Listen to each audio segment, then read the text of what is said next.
are almost live here. Any second we're going to be live. Let me see here. Let me see here. We've got the new Real Estate Advantage follow-up event. Hello, everyone. Hello. I'm just going to make sure that everything is working here for you, our wonderful audience today. And then we're going to get started. Okay. All right, we are live. Hello, everyone. Hey, we've probably been live for 30 seconds, but this is how live works. There's no producer. This is raw, and this is just how we do it. Hello, everyone. I'm Michael Saraceni. I'll be your host for the next 58 minutes here at the new Real Estate Advantage bonus event. Now, why are we doing this event? Well, as you probably know, on Saturday, we had the largest real estate investing event of the year. Over 5,000 people registered for this event, which is a small hockey arena full of people. Like it is amazing how many people are interested in knowing what happens right now, the beginning of 2026, to create a new real estate advantage for a select few real estate investors. And so we had so many questions come in, thousands and thousands and thousands of lines of questions between our Zoom and our YouTube and all our streaming services that Scott and I got together on Sunday. And we said, we've got to do a follow-up event. And so we gave a call to our workshop trainer, Steven. And we said, Steven, what do you think about popping on with me on Tuesday night? And we answer some questions that people had. And he said, Michael, I would love to. Steven loves being here. And so Steven and I decided to put this together for you. It's pretty casual. We're just answering some questions from the new Real Estate Advantage, but it's really cool. It's something that never happened at the new Real Estate Advantage, because here's why this is interesting: is we took all your questions, thousands and thousands of lines of chat and questions, and we put it into our AI assistant, and we distilled it out to 20 questions. In fact, the team has given me this basket here with these questions, and I got to read them ahead of time, but I don't know what is what. So I'm gonna go and we're gonna pick out some random questions here, and we're gonna answer them. Again, these are the top questions that almost 5,000 people had on Saturday. So the questions we have are probably the top questions across the entire country in real estate investing. And so I want to bring Steven up here, and I want to introduce him to all of you. And we're going to get started on the conversation today. Steven Libman, welcome to the new Real Estate Advantage bonus evening event. Hey, Michael. Great to be here. Yeah, good to see you again. Great to see you. We just did, I think December or November was our last workshop, and I came in, did the intro for you. Steven does our 3-day workshops, which is really where our audience gets traction and really gets educated. And it was just great to see that small group of people there with you for those 3 days moving forward. So thank you for being here.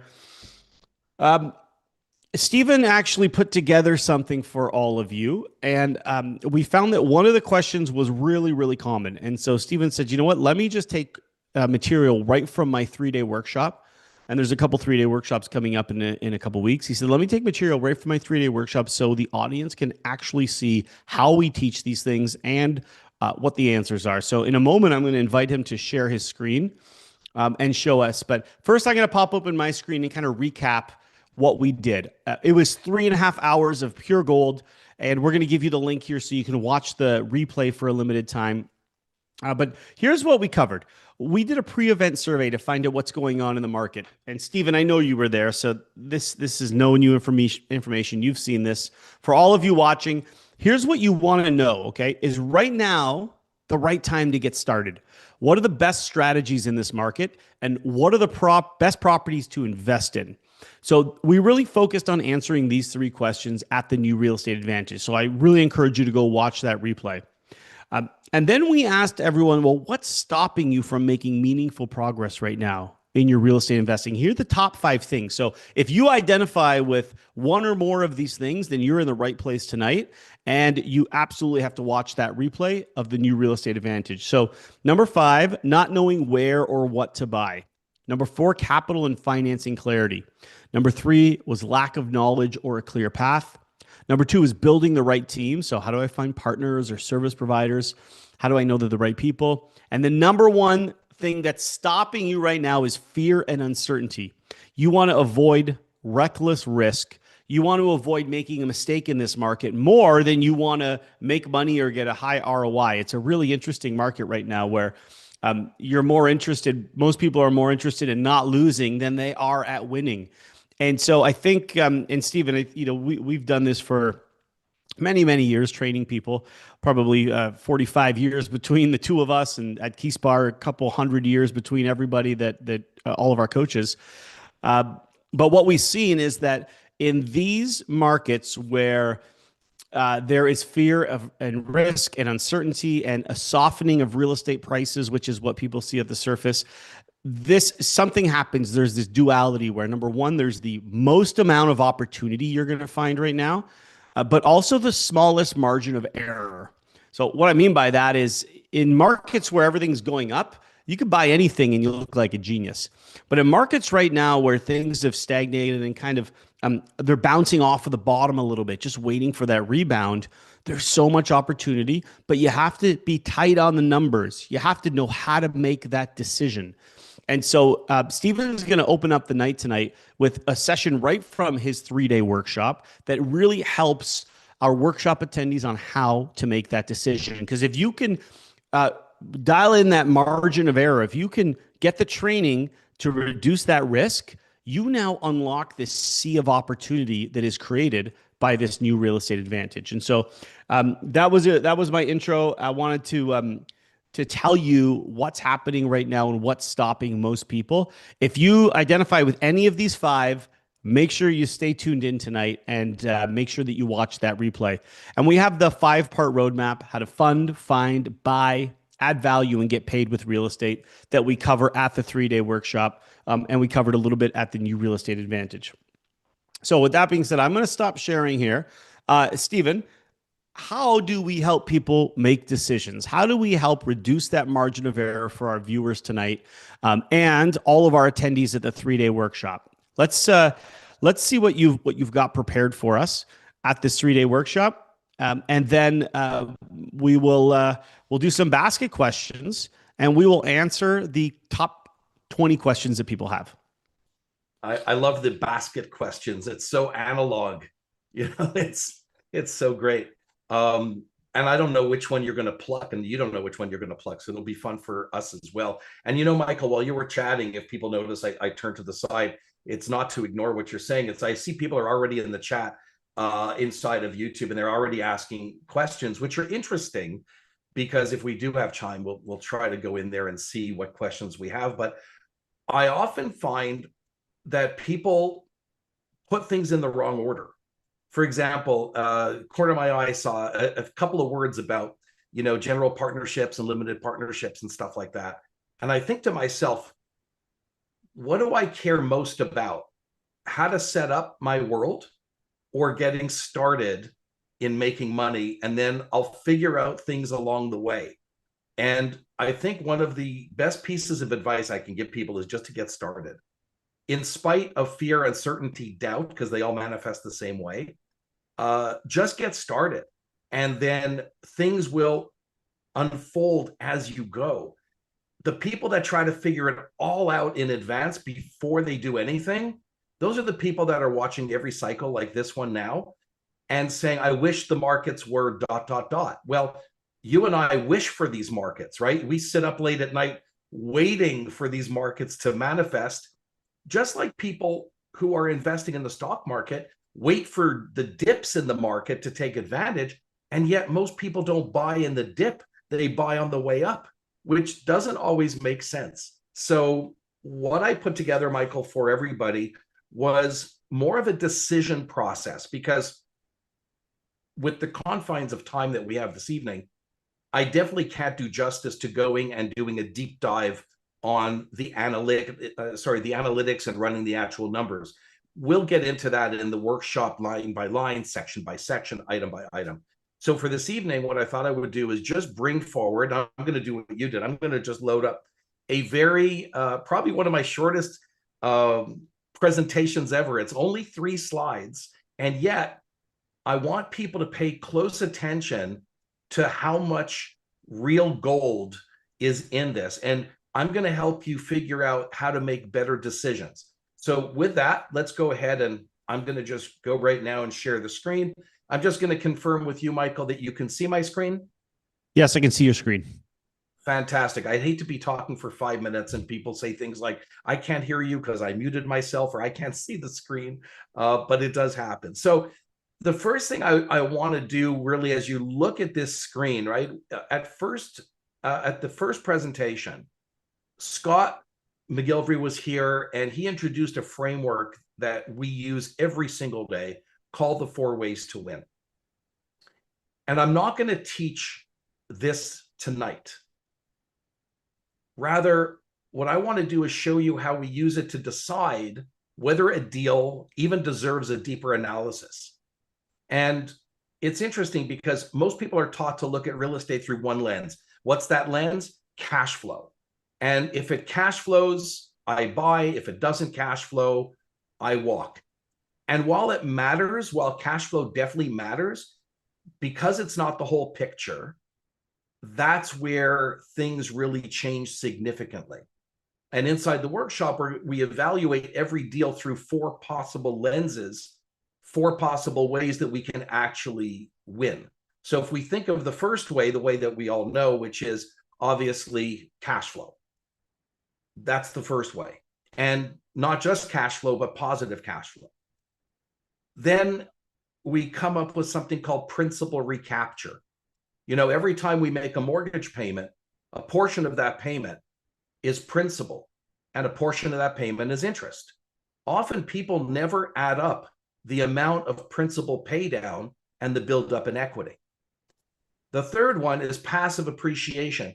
And in that context, most people know this as, what is the market doing? How much is the market going up over time, and over what period of time? Many people don't even know that for the last 75 years or a little bit more, the Canadian real estate market has predictably gone up year over year, somewhere between 3 to 4% every single year. Now, some years are much more, some years are less, even some years are negative. But overall, it generates a 3 to 4% increase in the value of the property. And why that's important is, you know, if you pay $100,000 for a property and it goes up by 3%, that doesn't sound very good. But what if you only put down a 20% down payment on the property? Meaning you've controlled that $100,000 for only $20,000. Well, now when that market goes up by only 3%, it's the 100,000 that's going up by 3%, meaning it's 103,000. And what that means is that 3% is really a return on which investment. Well, you didn't write a check for 100,000, you only wrote a check for 20,000. And as a result, you made $3,000 on $20,000. And that's a 15% rate of return, not a 3% rate of return. So when we talk about passive appreciation, we have to think of it in terms of, did we write a check for all cash? And we're called a cash buyer when we do that. Or did we leverage the deal? And if we did, we're going to make a leveraged rate of return. And then, of course, the fourth one is active appreciation, which most people know as, what are we going to do to increase the value of the property? Are we going to renovate it? Are we going to change its use? Here are the rules that I want you to be aware of, and this is really important. A deal has to win in at least 2 of these, and it can never lose badly on cash flow. That one rule, that one concept alone eliminates a huge number of bad deals. So I want to say that again. A deal must win in at least 2 of these, and it can never lose badly on cash flow. So if you can do a deal where passive and active appreciation are fantastic, but cash flow is negative a lot, well, that's not really what I'm talking about. I'm saying it's got to be any 2 of these but you really do have to have positive cash flow.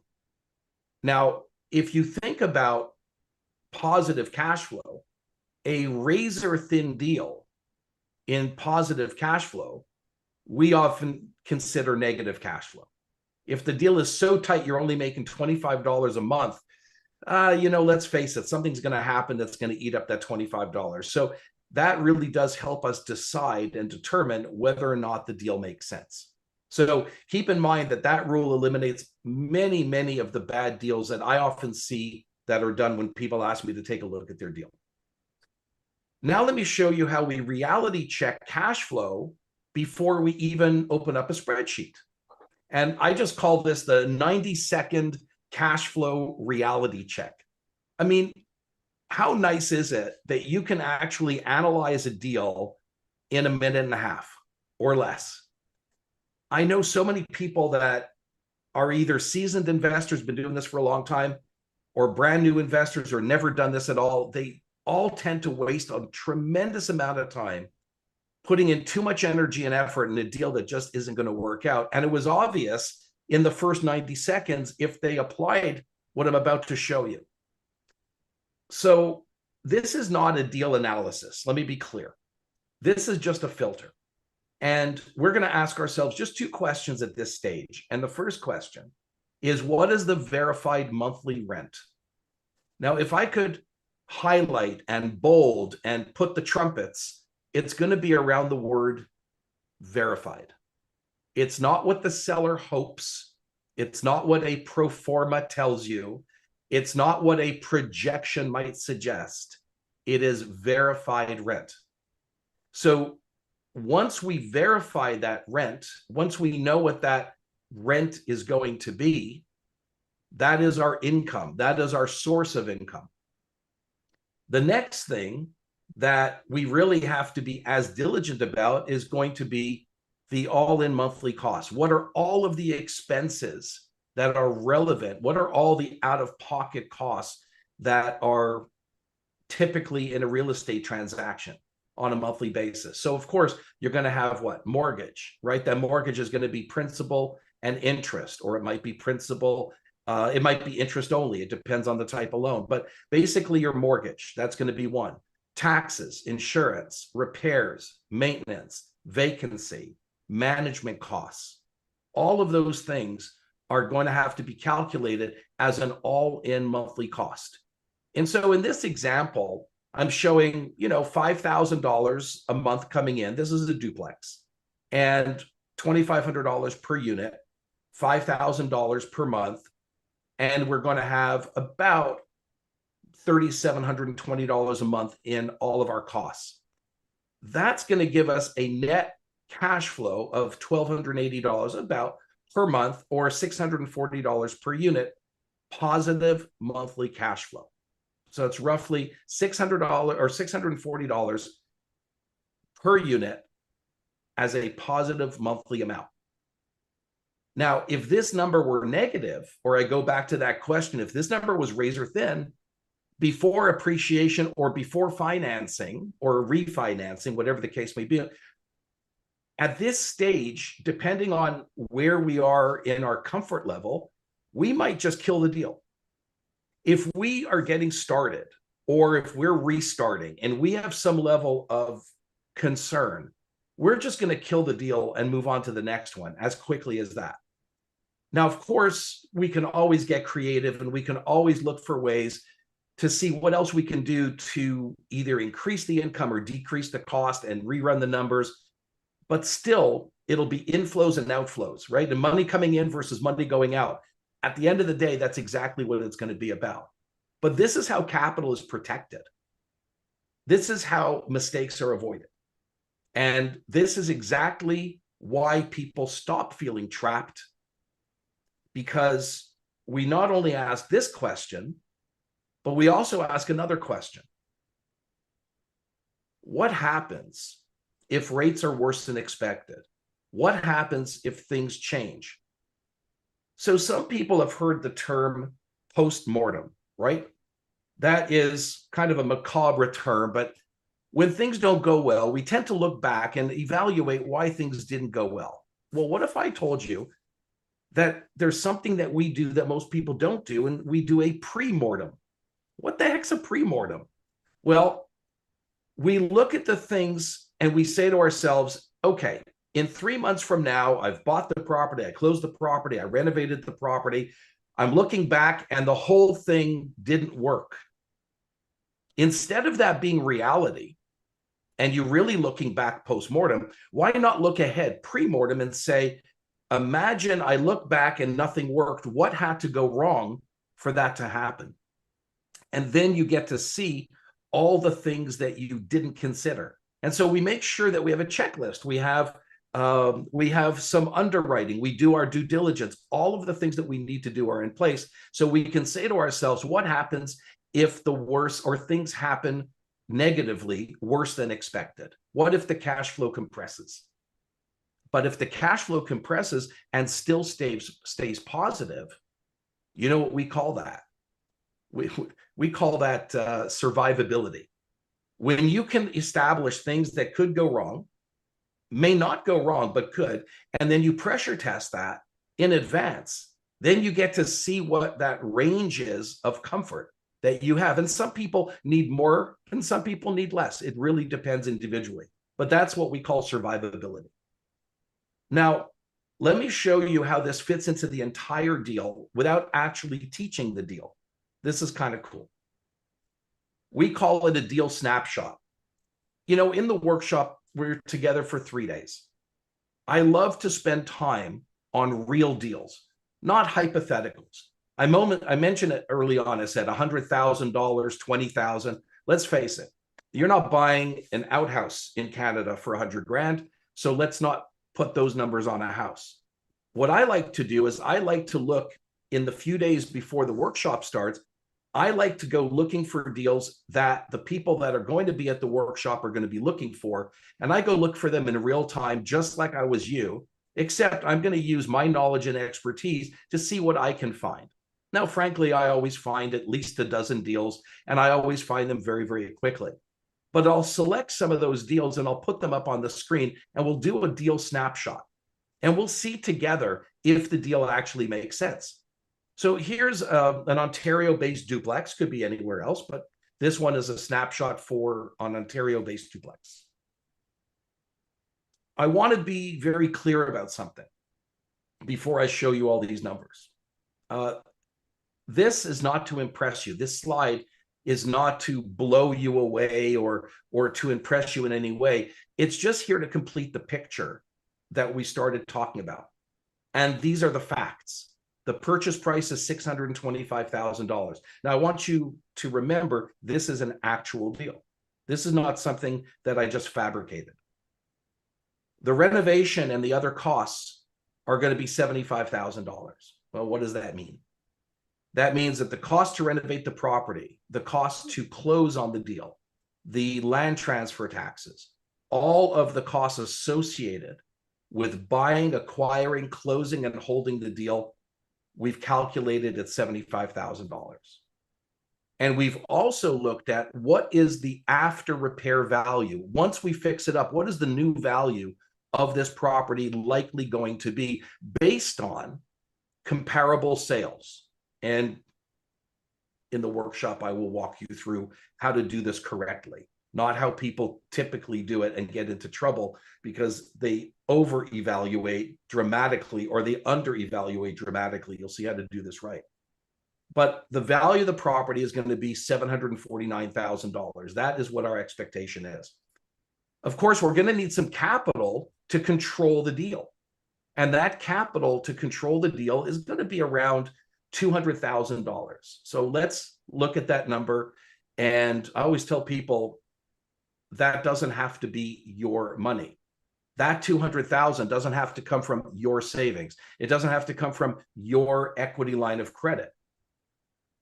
Capital sources can come from a whole host of different places. They can come from joint ventures. They can come from other partners. They can come from, yes, your own cash, your own credit, your own equity, if you choose it to be. But often it's a question of a combination of a number of different things together. Now, once we have this these numbers in front of us, which most anybody can see what the numbers look like, we're now going to take that filter called the 4 ways to win. And when we run the 4 ways to win, here's exactly what is going to happen. Number 1, it cash flows. Number 2, it recaptures significant principal. Number 3, it benefits from passive leveraged appreciation. And number 4, it also includes active value creation from the increased value in the property through its own renovations. You'll see a combination of dollars and percentages. The dollars are the actual hard dollars, and these are all the dollars that are anticipated in the first 12 months once you've completed the project. The percentages that you see beneath each of those dollars are the percentages of return based on the investment if you actually did use $200,000 capital. That would be the return on that capital invested. So as you can see, any two of which are pretty good. And then when we add the cash flow, that cash flow, if that is a number that makes you happy, because again, everybody is different, then it's a deal that you want to absolutely move forward on. Now, that doesn't mean that it's the end of all of that. But what's important is that no single outcome, no single one of these 4 carries the entire deal. And really, that's the point. Inside the 3-day workshop, we'll break down every one of these numbers line by line. So what I mean by that, we're going to break down every assumption. We're going to break down every expense. We're going to break down the income. So the income won't be just, for example, rent. There might be other income. There'll be fixed and variable expenses. So every decision, every item, we get to break it down. Tonight is not about teaching you how to analyze the deal. It's really about showing you how experienced investors decide before they commit. If at this moment you're thinking, hey, I understand the idea, but I couldn't do this yet on my own, that's exactly why the workshop was designed. So there you go. That's our decision framework. Michael, let me throw it back to you. And I'm sure we've got lots of people with lots of questions. Stephen, thank you. Well explained as always.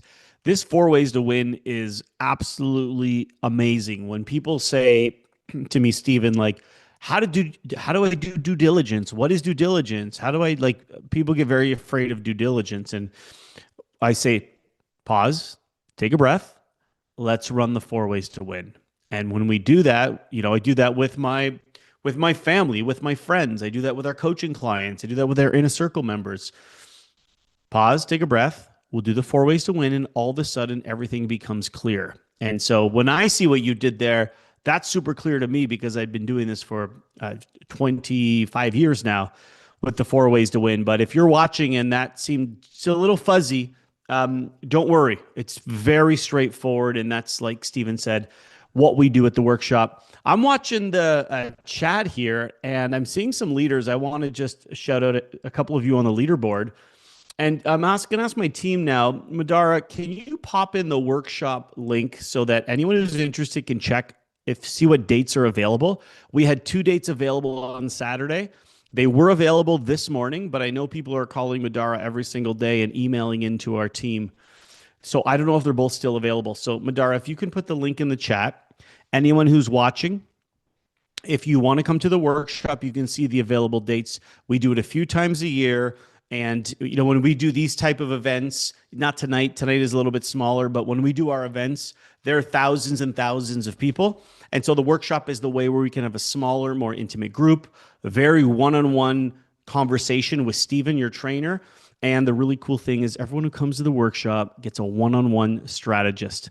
You get a strategy call before the workshop, and you get that person to help handhold you through the workshop. It's absolutely amazing. I mean, we've been doing this for 15 years. We've had over 5,600 people come through the workshop was the count I saw today.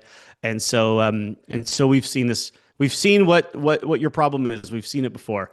Stephen, I want to get a couple questions here. I know I have the basket, You have the but basket, absolutely. right. Hey, And so Michael, we're gonna, let me throw something. yeah, Let me throw yeah, yeah. something Go really ahead. simple because I know that some people look. I took what 10, 15 minutes maybe to go through that. I want people to realize that an hour you and I hanging out and sharing some of these things is not the same as being able to teach something on day one, reinforce it on day two, give people the opportunity to go out and look at their own opportunity deals, run this filter through it, come back on day three, ask questions of me, and then have me reinforce that.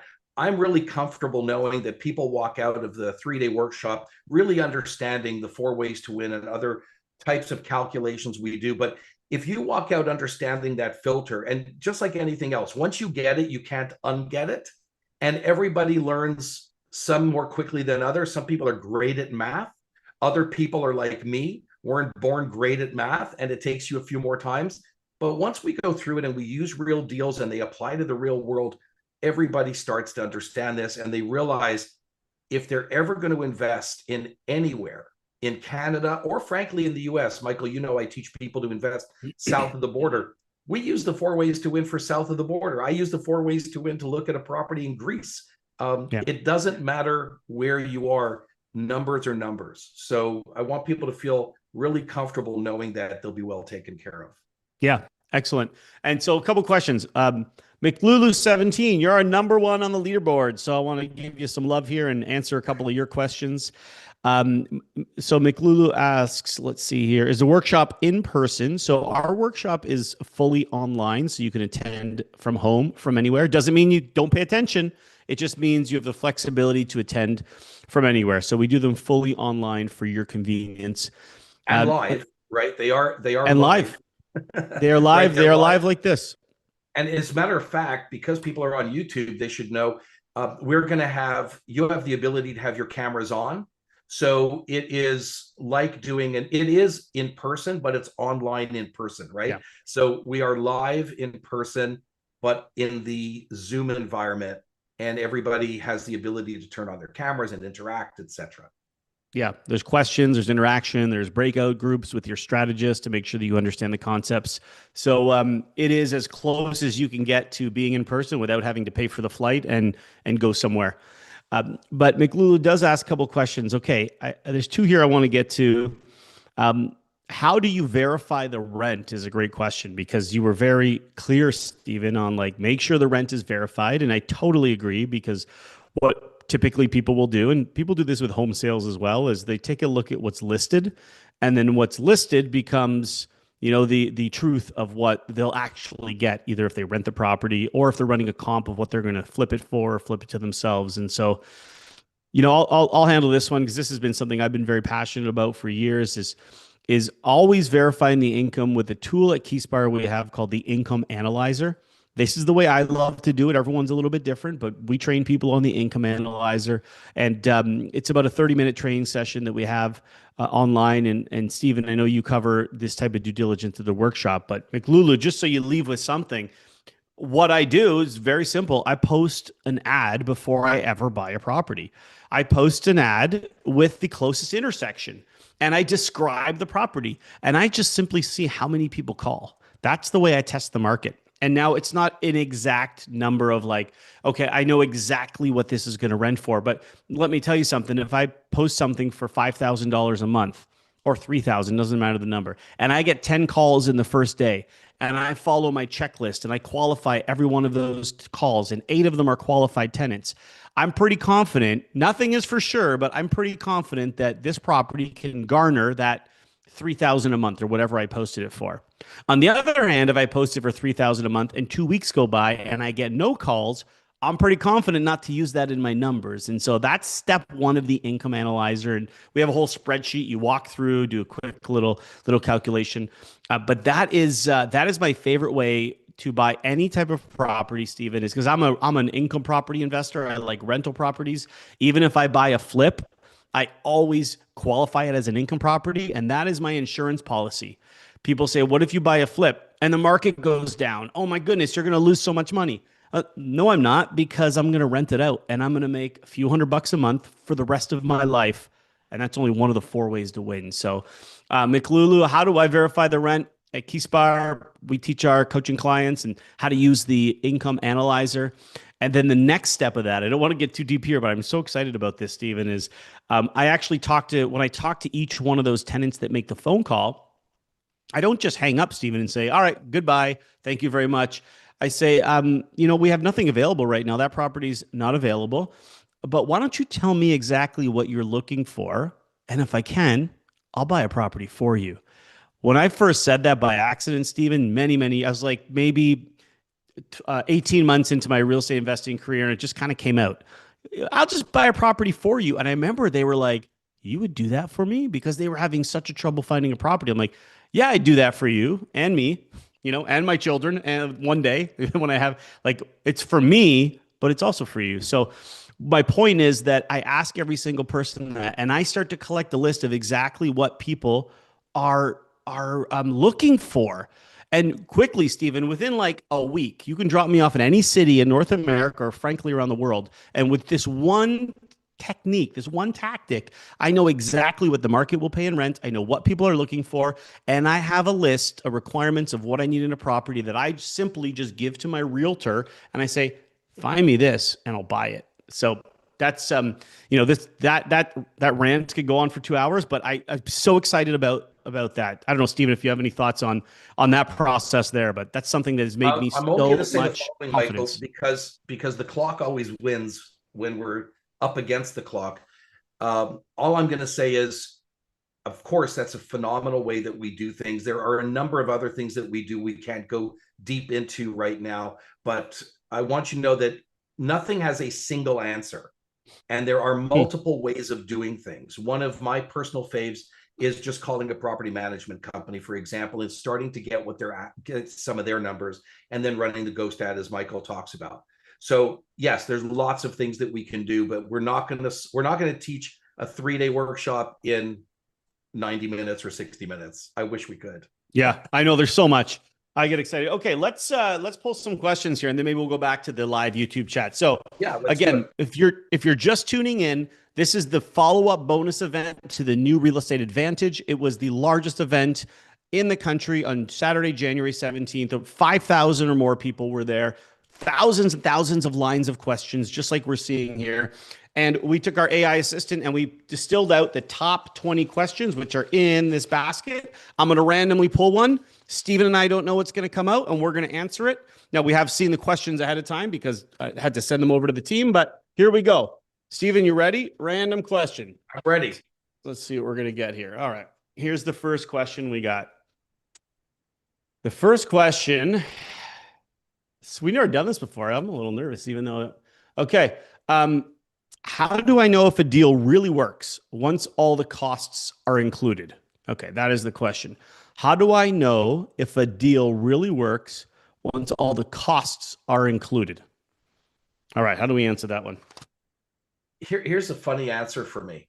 That's a question that goes with it doesn't sound like it's a fear question, but it's a fear question. First of all, there are no guarantees in life, right? Except do nothing, get nothing. I mean, that's one.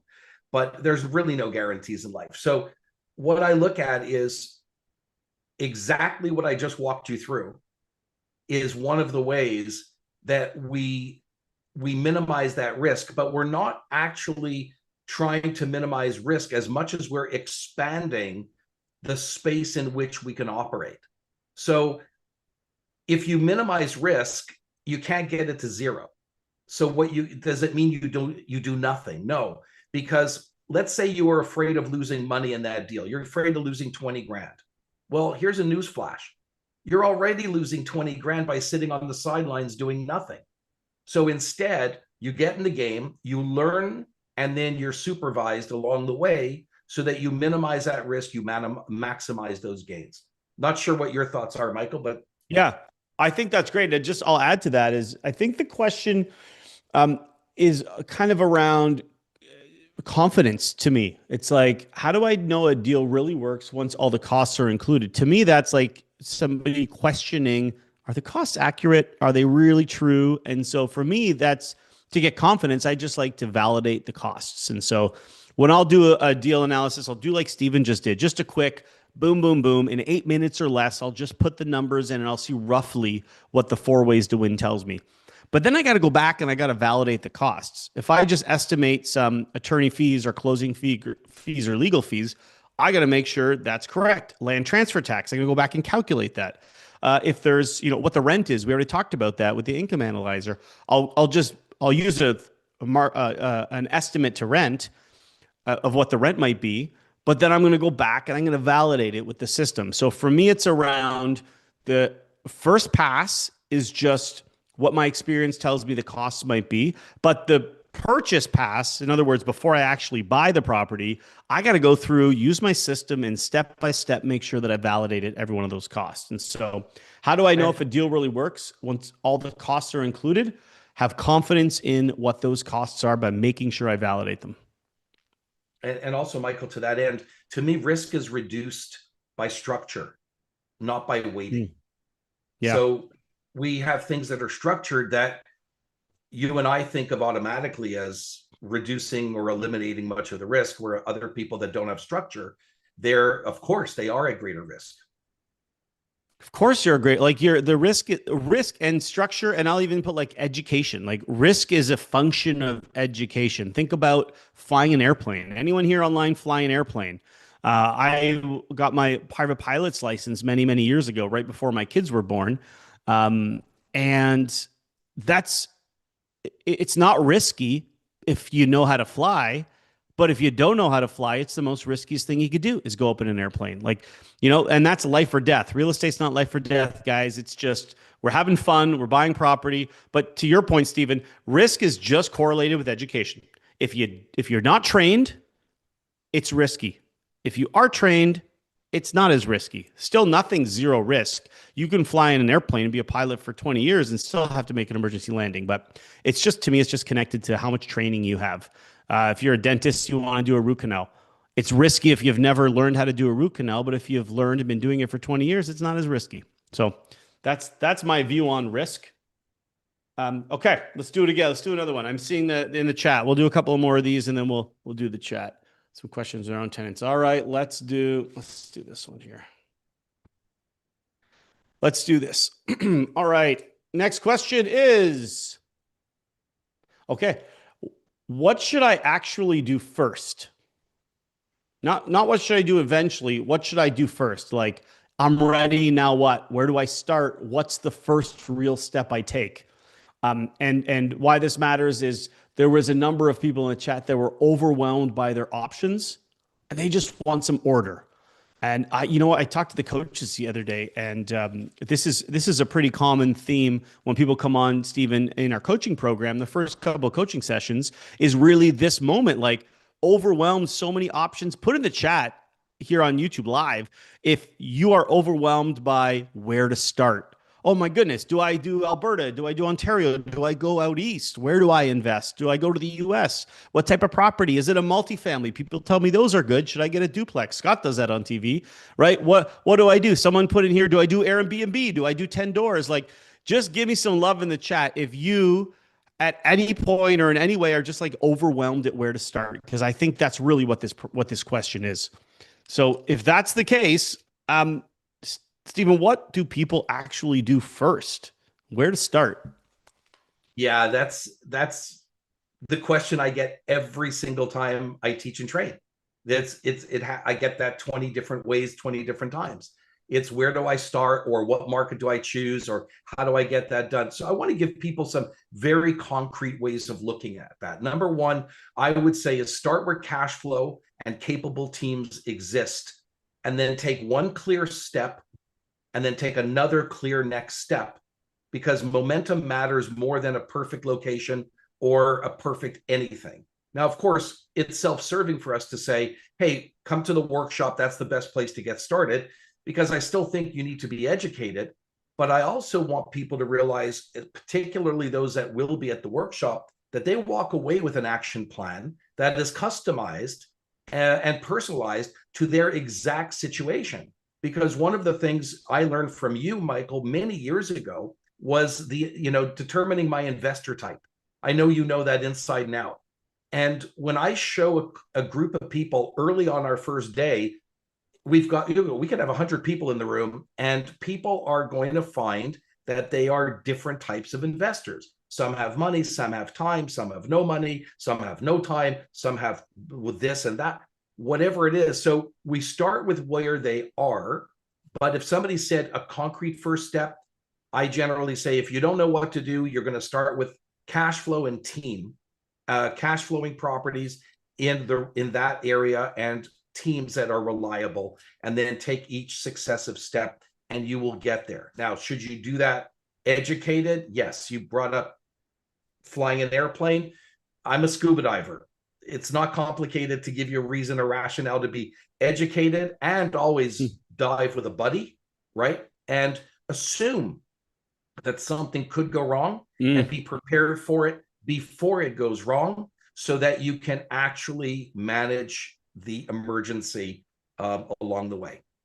I love that. You know, when we're flying, it's always the number one thing we're trained to find is, okay, where's the nearest field I can land in? Where's the nearest? If I have to land right now, if something goes wrong right now, how do I get out of it? You know, and it's a fantastic point. I love to dive too. I know exactly what you're talking about.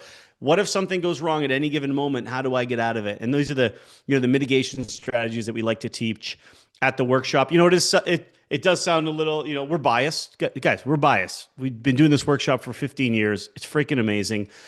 We have a promo on right now. It's $197. The only way we can offer that price is because we do it in these groups, and there's literally thousands of people that want to get involved. And so that's how we can do it at such a low cost for now, but it's only a short period of time because we can't leave it like that forever. And I like to say to people, Stephen, if 197 is going to take food off the table, or if it's a tough decision, do not come to the workshop. You know, if it's going to put you in a tough position, do not spend the 197. For everybody else, you're going to blow 197 on a dinner. Like it's the opportunity cost of 197 in today's market is so low. Go to the workshop, get the education. You pick up one thing, you know, it's going to pay for it 100 times over. Talk about ROI. I mean, we even have, I don't like to say, because this isn't the reason people should enroll, but we have a full 100% money back guarantee. If you're not fully satisfied, if you don't leave with a full 12-month roadmap, if you don't leave with what you're looking for, you even get your money back. So if you don't get results, you don't pay. And I don't know if anyone else on the planet can say that. I even think, Michael, that I like to look at guarantees differently.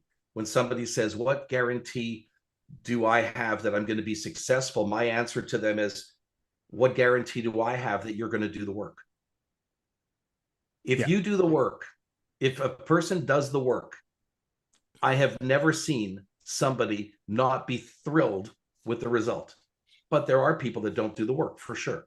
So it's not a guarantee. Yes, we guarantee the training and the quality of the training for any reason whatsoever, but nobody wants to go to the 3-day training to get a refund of $197 and miss out on a lifetime of financial well-being. That would be ridiculous, right? So we want everybody to change their financial direction and have success doing that along the way. I know it gives me great pleasure to see people doing that. Yeah. Let's pull a couple basket questions out of the chat here. Let's do it. There's a couple I mean, there's a bunch here I like. They're all great. The one question around, where was it? I wanted to, okay. Jana Wise, is undeveloped rural land good investment? Not really great crop land. And so my initial answer is always the same. What does the 4 ways to win tell you? At the end of the day, I don't care if it's undeveloped rural land. I don't care if it's an amusement park, a storage unit, an income property, a multifamily, a property in the US, a property in Canada. Doesn't matter. What does the 4 ways to win tell you? What is my total return on investment? That is where I start every single time, because if the 4 ways to win doesn't get me a return of 20% or more, then my answer is going to be no. I can tell you, by undeveloped rural land, is it a good investment? Well, it depends on your investor profile, like Steven said. If you want cash flow, no, because you're not going to get cash flow. If you are a Saudi prince and you want to park a couple $1,000,000 and you just want a land bank and it's going to be worth something in 40 years, you know, fantastic. And, you know, kind of, I realize as I'm saying that it might sound like I'm making fun of it as an investment, but it's not. Like I own I have a development fund, and some of the properties that I have in my business are undeveloped rural land. But I'm okay to wait 20 years with no cash flow. That's my strategy because I want the big upside in 20 years, right? So it's not as simple, like Steven said. There's no one simple answer, but it starts with Jenna Wise knowing what is it you want out of this business. Generally, people, Stephen, we found want a nice balance between cash flow and wealth increase. Underdeveloped land is not going to do that for you. You're going to look for a a single family home that you can turn into a 2 or 3 unit home. Are my favorite ways to do And that. it and So, it does depend. yeah, I mean, there's a lot, right? You have to know what your exit strategy is. So if you have undeveloped rural land and you can package that to somebody that wants to develop it and flip the land or option the land, I mean, there's so many yeah, strategies. You know, my uncle Bob used to do this. He's now 97, still causing problems in life, meaning he's that kind of awesome guy. But even at 97, he's still getting paid for land deals that he did 50 years ago, and he would option the land because he didn't have the money for the land.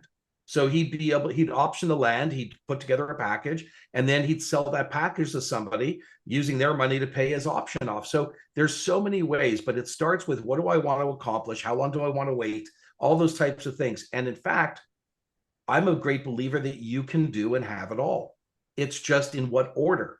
If you're already super successful with millions of dollars sitting around burning a hole in the bank account, earning you nothing, and you want to go and put $1 million, a couple $1 million in line banking, as Michael said, there's nothing wrong with that. But if you were starting today and looking for how quickly can I get a return on my investment, that's probably not the best strategy for you.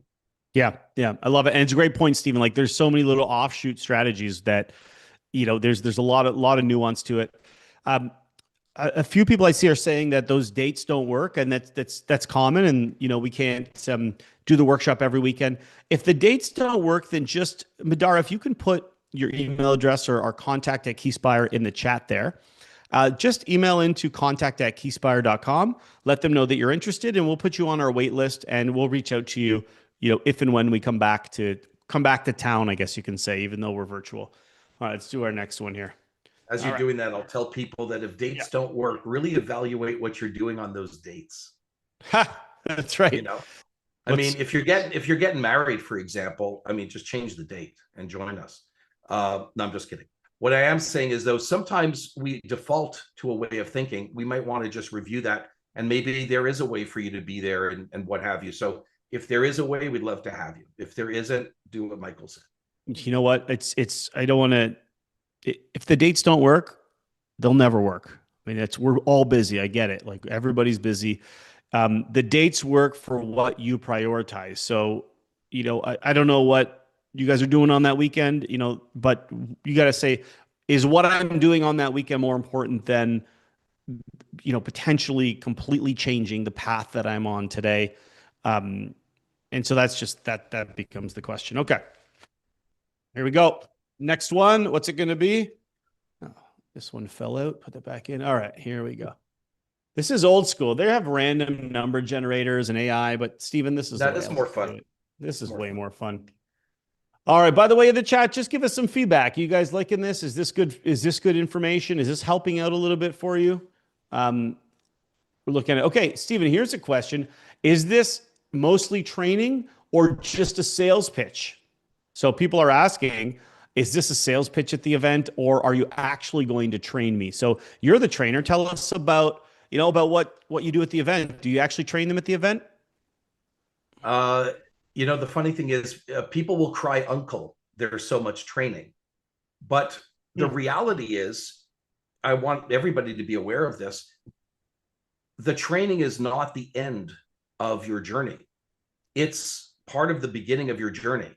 And we have people that want to continue that journey. And we have people that just want to learn a little bit.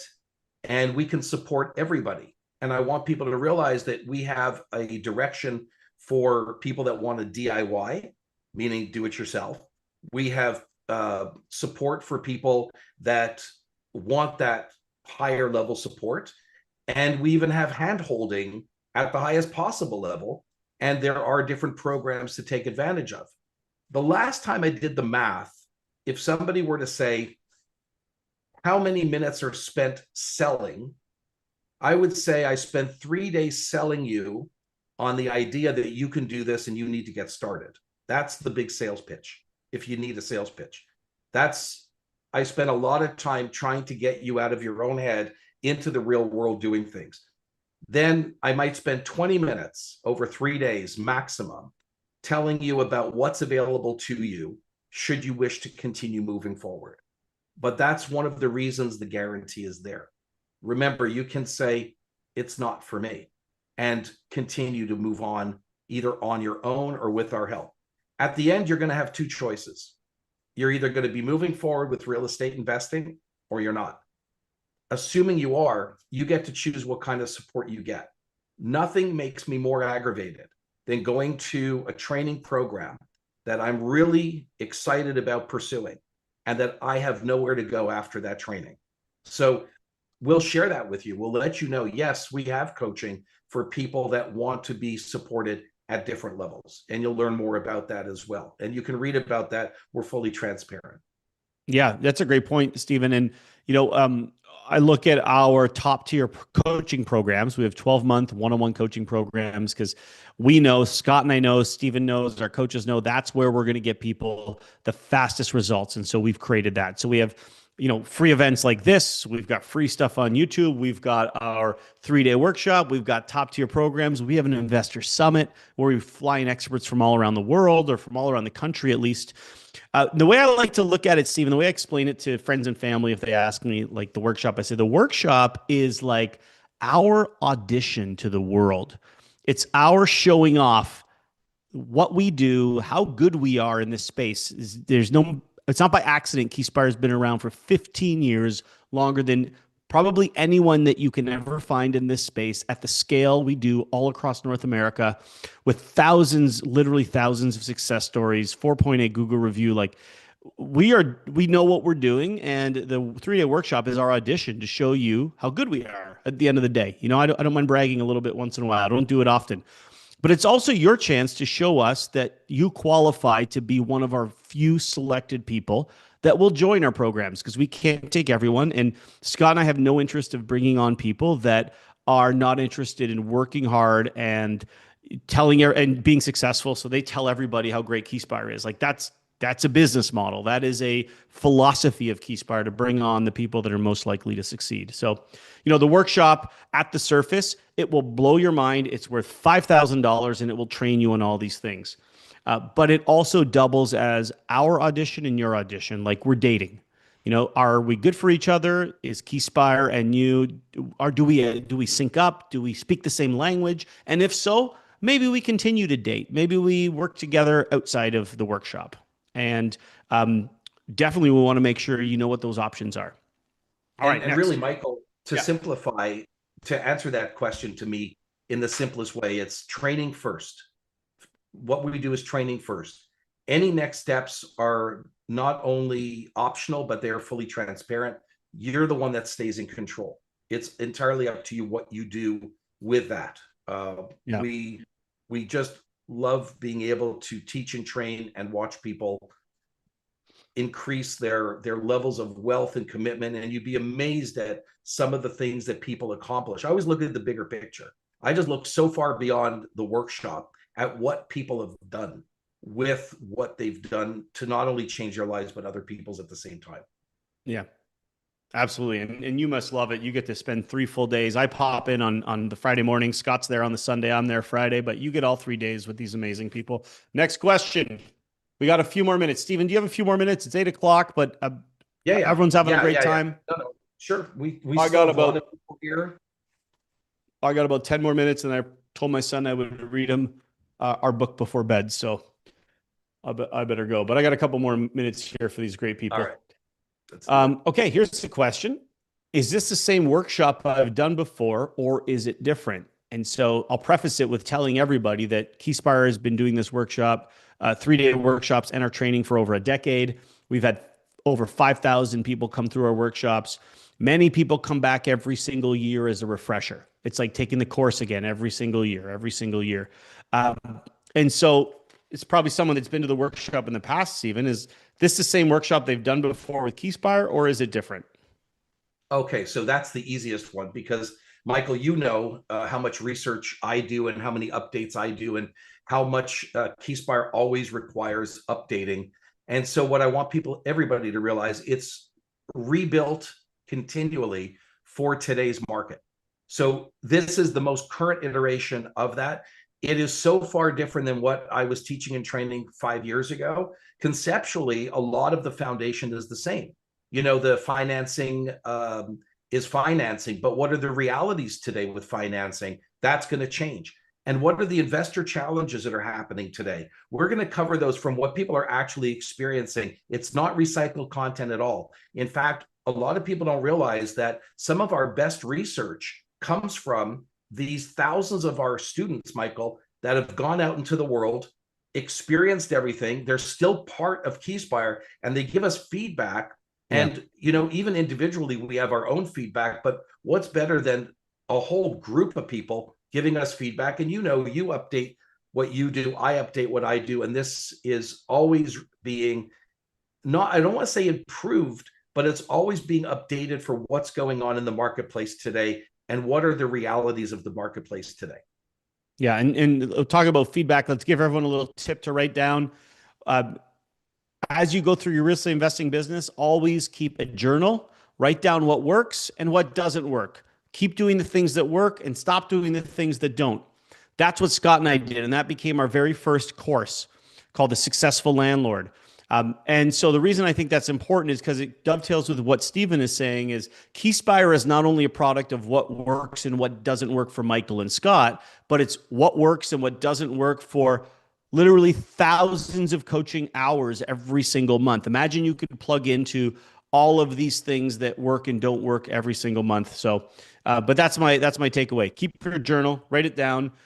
Someone asked about what you learned in the workshop. We'll take one more real estate question, then we'll talk about what we'll learn in the workshop. Here we go.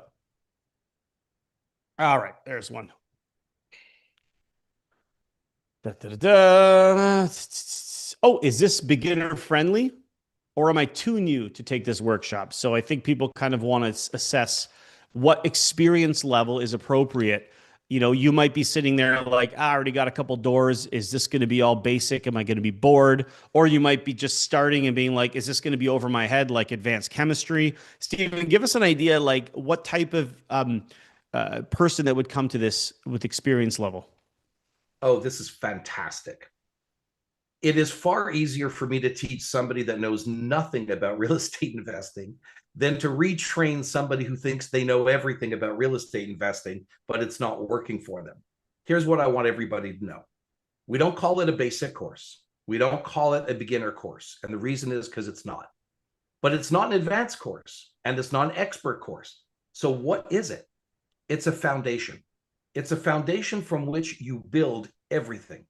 So you have the foundations that are relevant to every type of deal that you could imagine doing as most people are getting started. And let me say this. If you're a seasoned investor, you and I both know the word seasoned just means you've lost money, made mistakes, and hopefully you learn from them. The most seasoned investors understand going back to basics, going to the foundation, and just making sure they're not making any novice newbie mistakes. I do that all the time. Sometimes I just go to the most basic training. I'll pick up one thing and I'll realize I wasn't paying attention to that. And if you're brand new, you're not going to get lost in the weeds. As a matter of fact, the funny thing is everybody is brand new. Why? They're all brand new because they've never learned the Keyspire process, how we do things. So whether you're absolutely brand new to real estate investing, or you've got 50 doors. I mean, somebody with 5 doors and they're stuck will learn how to scale and become unstuck. Somebody looking to do their first deal will be able to get their first and second and third deals done, and we can build on that. So I just say, what is more important in your experience level? Come with an open mind, come coachable, come willing to learn, come with a positive mental attitude. come with possibilities instead of everything as a problem. And you will accelerate your own wealth creation no matter where you're actually starting with experience. Love it. TLM asked about taking money from the HELOC to put a down payment on a home. I got some direction on this, but first I want to answer. Let me do a quick share here before we get there, Stephen. I'm going to do a quick share so that you guys can see what's included in this workshop promo that we run right now. I'm going to leave this up for 2 seconds. This is not what this is about, but you are asking. And so here's the QR code. Here's what you get. You get the 3-day live online workshop that we've sold for $2,000 to thousands of people for years, and they absolutely have great reviews. A one-on-one private strategy session before the workshop. You get a custom written action plan. So you've got the paper, and during the weekend, Stephen is going to have you fill in. So by Sunday, you've got your custom plan to you of what's going to work. You get a deal analysis tool at the workshop, and Stephen's going to train you on how to use it. You're going to walk away with that. And you get a live pre-event group meetup. Your strategist is going to meet with you in your pod to make sure that you are really ready to go. $38.85 is what we sell this workshop and all these tools for. But since we do it as a group, our January promo is $197. But this will go away in the next few days as soon as we are full. We don't know when. It could be 2 days. It could be 4 days. So that's what you get with the workshop. And then what you learn, I'm not going to go through what you learn, but if you can just accept the fact that you need to learn a few things, and over 3 days, we've dialed it in. Over 15 years, trust us, we will teach you exactly what you need to learn. I don't even need to list it, but it's exactly what you need to learn from ownership structure and all those other things, profitable markets, calculation, cash flows, case studies, all these great things. So I'll take that down now. The link is in the chat. A couple more questions. So is taking money from your HELOC to put down a payment on a home smart? What is your thoughts on that, Stephen, in terms of HELOC? I hate answering questions. It depends. So just assume that every question somebody asks has an it depends answer. I know. And until I have specifics, I can't really give somebody what I think. Do I think using a HELOC is a good idea? Yeah, if you know what you're doing. If you, I use HELOCs all the time. In fact, I walk around with a very large HELOC in my wallet so that I have money accessible anywhere at any time for anything that happens to pop up. And that's against my personal property. I've done that ever since my property started generating equity. But if you don't know what you're doing, I mean, frankly, I wouldn't use a HELOC, or I frankly wouldn't invest if I didn't know what I was doing, because that's exactly how you get into trouble. The issue about, Michael, when somebody says, should I use a HELOC? I caught in the corner of my eye, cash damming, Smith maneuver, all these strategies when it comes to money. What is a Smith maneuver? It's just a way to make a mortgage tax deductible. Well, big deal. What if I could show you how to make income totally tax-free?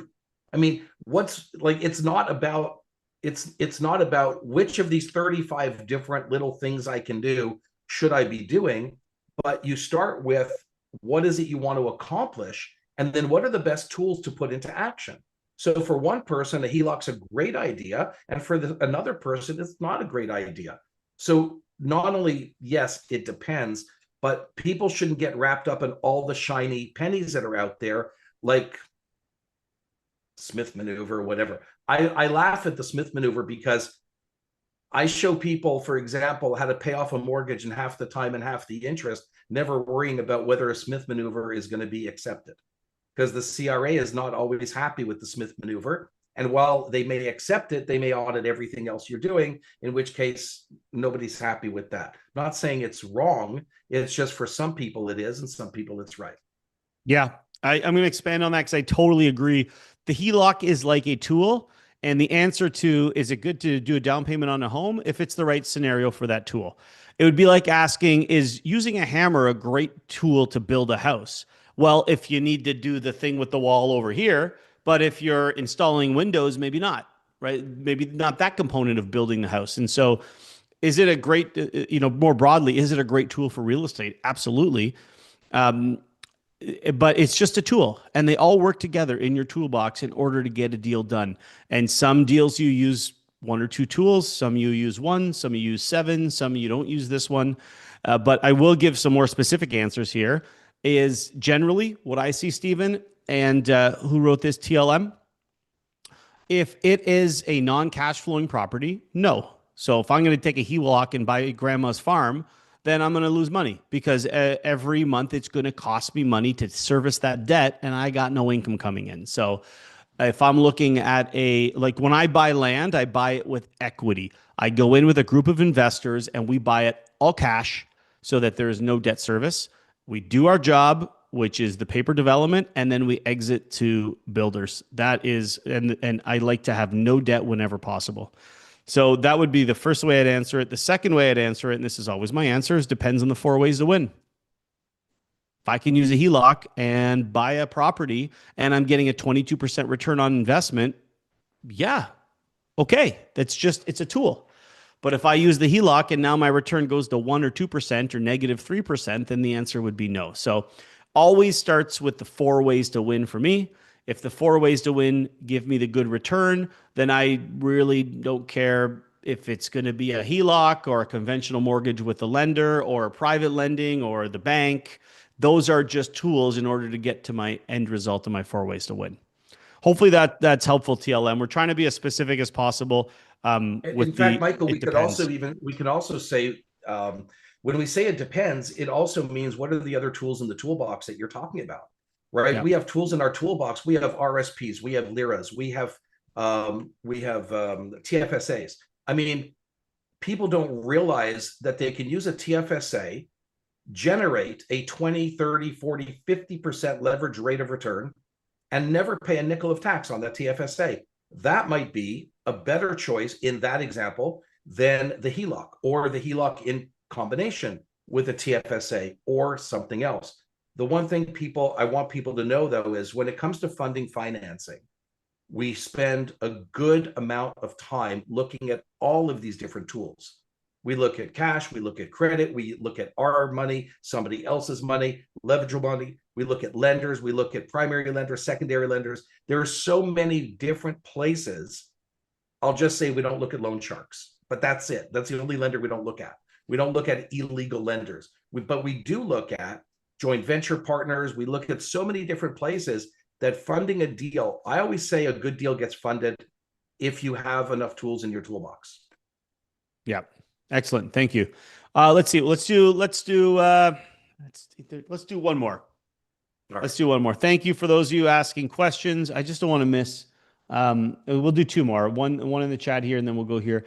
Linda says, "Is winterizing an older cottage, Algonquin Park area, a wise move considering older cottages don't have proper closets, or just wait until I tear down and build a proper four-season home?"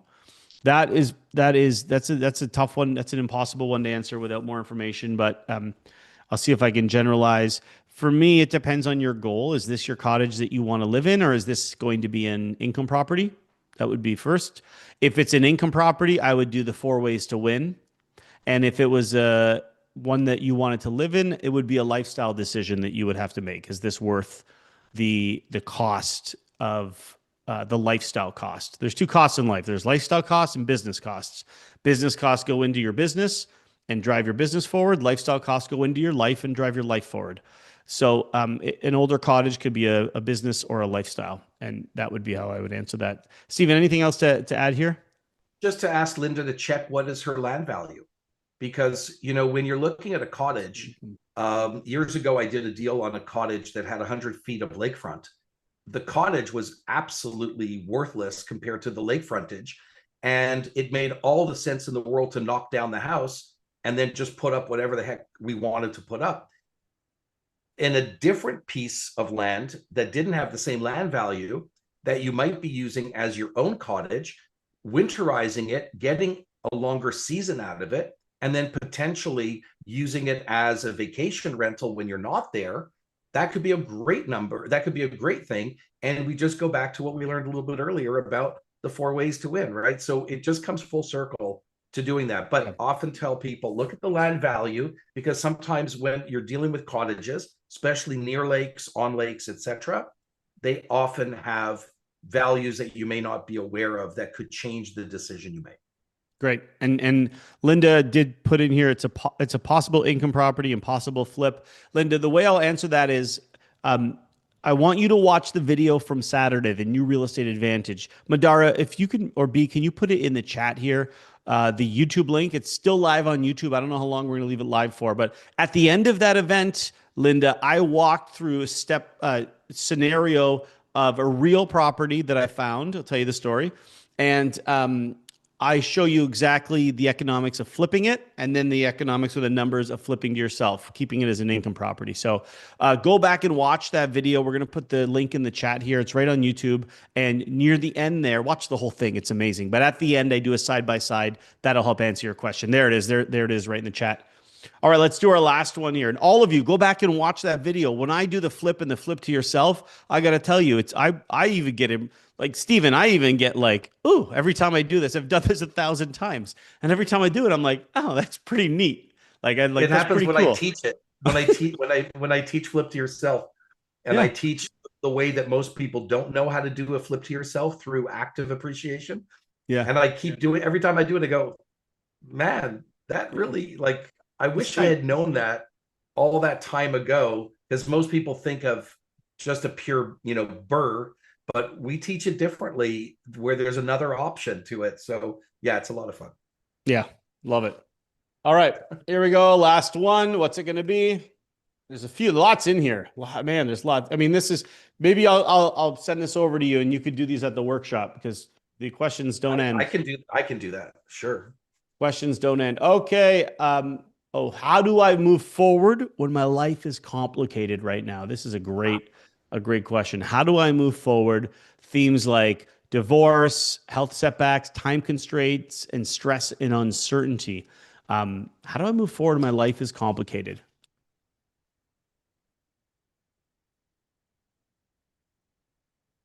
I thought we were going to get out of this easy. That's our last question. It's a hard I know. one. I'm just saying. I thought we were doing so well, and then you've got this deep question. Can you read it again? I just want to get the right context. Yeah, I threw it in my pile. Sorry. Just the workshop. No, I should have kept it. Okay. How do I move forward when life is complicated right now? How do I move forward? One of the things I always think about is life is always complicated, right? And it ebbs and flows. So I just think that by choosing the right sized strategy, by reducing complexity, because the last thing you need is something to add complexity, right? Keeping it simple, and then moving at a pace that's realistic, that's based on your real life and your experience level. I think you could pull this off, because it's not going to get easier, and if it does, you'll still be busy, etc. So I just say, maybe it's actually a gift. Maybe life is complicated is a gift. It's kind of the same question about being beginner friendly, right? Or I'm brand new. Then start off simply. Choose the right size, not just right strategy. Don't go in on the full blown rip it apart rehab. That'd be terrible. Maybe flip, for example, a turnkey property, or maybe even keep it simpler than that.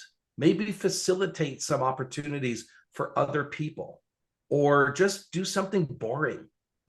Just buy a single family or a multifamily, like duplex or triplex, income property, Michael, and just start building from there. And as your life eases up a little bit, you start adding to that. People don't realize this. Probably for most people, the greatest wealth they ever create is the one house that they may have bought in their life. Getting a second property totally changes your future, let alone a third or a fourth. It's really important for people to realize, and I do this first thing in the morning on Friday, just to get this out of the way, but I show them an exercise, Michael, where they come to this aha moment. I don't need as many deals as I thought to change my life. And that's, I think, the answer to the question. Don't think you need 10 and 20 and 30 and 40. Two properties are going to change your life Mhm. forever, let alone Mhm. five. Right? Would you agree with that? I would agree. And one of the things that on that note, Stephen, people say to me, they come into Keyspire and I meet them for the first time and they're like, I want to get 100 doors. I want 100 properties. I don't know how many times I heard that because that sounds exciting. I want to get a company, 100 properties. And then I meet them a year later. They're like, I got 6 properties and this is awesome. This is where just, I'm good here. I'm good Right? because I'm good. Right? This is like great. Yeah. My life has completely changed. And so I totally hear what you're saying. Yeah, Yeah. and it doesn't matter what age you're starting. It doesn't matter if you're 50 or 60 or 70.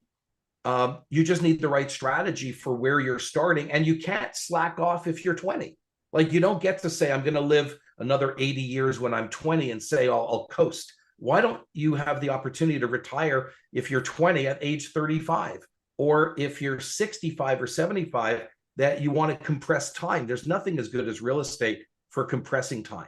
So, yeah, I think that's a Great. good place. And I'll just give my closing thoughts. How do I move forward? And life is complicated right now, and I I like to approach these kind of questions with a high degree of sensitivity because I don't know, I don't know. Lots of people watching now. There'll probably be tens of thousands will watch this video over its lifetime. I don't know what you're going through, and there's no way I can even tell you what to do based on what you're going through. Um, but all I can say is you have to first define what move forward means for you. And I can just speak specifically to the way we look at that as Keyspire is we will only let people enroll in our coaching program if the timing is right in your life. And so the timing has to be right in your life for the things that you plan on doing at that time. For example, if you're at a point where your health is your priority right now, take care of your health. Don't worry about buying a property now. Buy a property in 6 months. Like take care of your health because that is moving forward for you. So it's about what moving forward is. If you're going through a divorce and there's, your children are involved and you're thinking about them and it's messy or it's clean or whatever, then maybe moving forward for you is just getting through that situation and then we get into real estate or then we do the next thing. So, I always think about shit happens and life is hard and you can't plan for the stuff that's going to happen. All we know is that shit's going to happen and we don't know and we can't control. So you got to move forward with whatever that means for you when your life is complicated. And I just pulled up these my notes from Coaches Insider Mastermind that I want to share. Stephen, you were there with me in November, and I gave people a 3-part model called Protect. I'm going to hold up my notes here. Protect, create, and grow. All right. Is this showing up or is it backwards? I Yep. never know if this stuff's backwards. No, you're good. Right. You're good. So like look at my notes, guys. This is my personal notes. I'm like, if life is complicated right now, you're in protect mode. Protect your health, protect your cash flow, protect your relationships, your mindset, your position in the marketplace. And once you've protected, the end of protect is stabilized. Once you are stabilized and you've protected you, then the word is you're going to start to create. You're going to create new capabilities. What did I write on here? First one, new capabilities. You're going to fortify existing capabilities. And so that's where you're going to protect first to make progress. And then you're going to create new capabilities for yourself because you're only going to get to stage 3, growth, grow. That's where we make progress. That's where we make money in stage 3 when we grow. But you can only get to grow if you stabilize and you create. So if life is complicated, how do you move forward? You protect your relationships, your health, your cash flow, and then you create capabilities, new relationships, and then you grow. That's how I would always like to answer that because I don't know what move forward means to you, but I know that if you follow this model, protect, create, grow, no matter what move forward means to you, you'll always take that next step. Stephen, thank you for spending the time. We went a little bit long, and I always appreciate you joining.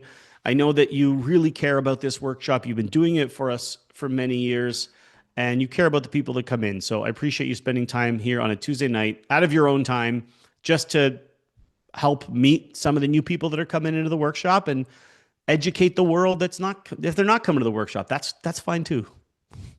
It's all good, Michael. And you know what? I always go back to somebody did it for me. Yeah. So it's my pleasure. It's my pleasure to share the stuff I know and help people get where they want to go. Amazing. Thank you. Thank you. And thank you all of those who stuck with us, who are watching us. I hope you found value tonight. We really work hard in adding value to you and doing these sessions to get you to that next level, or at least give you a little piece of nugget. So I want to thank you sincerely for being here with us. Those of you that have put comments in the chat. And I look forward to seeing you on our next live stream, seeing you at the workshop, seeing you somewhere. Stay in touch. Stay on this YouTube channel. Come to the workshop. We will continue to do this. We will just continue to do this for you. All right. That being said, thank you very much, everyone. Stephen, I'll see you next Friday at the workshop. Everybody else, I'll see you soon.